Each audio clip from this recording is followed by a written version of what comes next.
Nama Jalan HR Rasuna Said merupakan nama jalan yang sangat dikenal oleh penduduk Jakarta. Jalan tersebut terletak di sepanjang Kuningan hingga Setiabudi, Jakarta Selatan.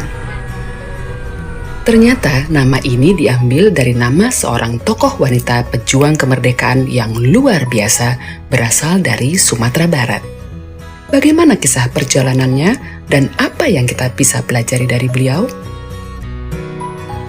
Rasuna Said adalah wanita yang bernama lengkap Hajah Rangkayo Rasuna Said.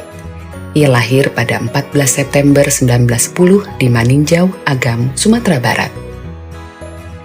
Rasuna Said sejak kecil dikenal karena kecintaannya kepada ilmu pengetahuan. Pendidikan dasar Rasuna dimulai dari sekolah dasar di kota Maninjau dan dilanjutkan ke sekolah diniyah di Padang Panjang.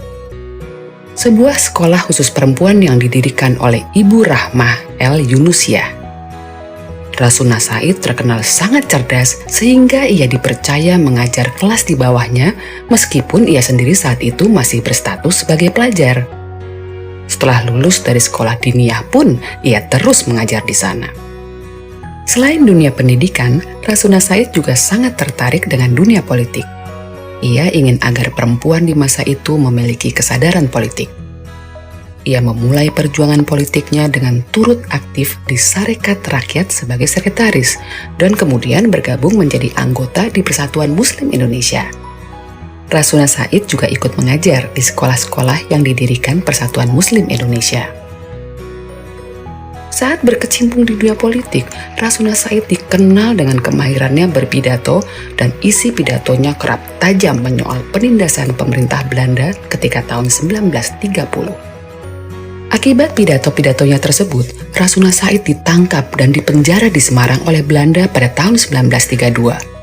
Ia pun tercatat sebagai perempuan pertama yang terkena hukum spekdelik, yaitu hukum kolonial Belanda yang menyatakan bahwa siapapun dapat dihukum karena berbicara menentang Belanda.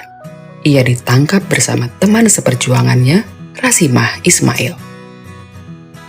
Setelah keluar dari penjara, Rasuna Said meneruskan pendidikannya di Islamic College pimpinan Kiai Haji Muhtar Yahya dan Dr. Kusuma Atmaja. Pada tahun 1935, Rasuna menjadi pemimpin redaksi di majalah Raya, namun karena ruang geraknya yang dibatasi oleh Belanda, Rasuna Said memutuskan pindah ke Medan dan mendirikan sekolah pendidikan khusus wanita bernama Perguruan Putri. Ia pun menerbitkan majalah Menara Putri yang membahas seputar pentingnya peran perempuan, kesetaraan antara laki-laki dan perempuan, dan keislaman.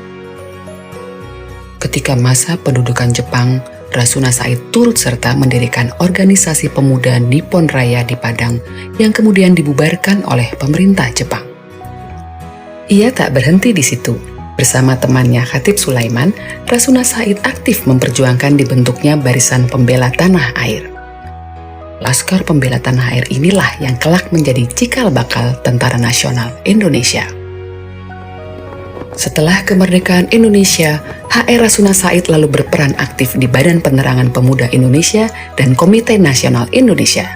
Setelah itu, Rasuna Said duduk dalam Dewan Perwakilan Sumatera mewakili daerah Sumatera Barat dan kemudian diangkat sebagai anggota Dewan Perwakilan Rakyat Republik Indonesia Serikat dan akhirnya menjadi anggota Dewan Pertimbangan Agung setelah Dekret Presiden 5 Juli 1959. Kesibukannya di dunia politik membuat Rasuna Said kurang memperhatikan kondisi kesehatannya sendiri. Akibatnya di masa akhir usianya, ia diketahui mengidap penyakit kanker darah yang cukup parah. Rasuna Said kemudian meninggal dunia pada 2 November 1965 pada usia 55 tahun. Ia kemudian dimakamkan di Taman Makam Pahlawan Kalibata. Rasuna Said mendapat anugerah sebagai pahlawan nasional dari Surat Keputusan Presiden tahun 1974 karena kontribusinya terhadap perjuangan kemerdekaan Indonesia. Dari seorang Rasuna Said, kita dapat mengambil beberapa pelajaran utama, yaitu keinginan untuk selalu belajar, berani menyampaikan kebenaran, dan aktif dalam menjalankan peran sebagai warga negara untuk kemajuan bangsa dan negara.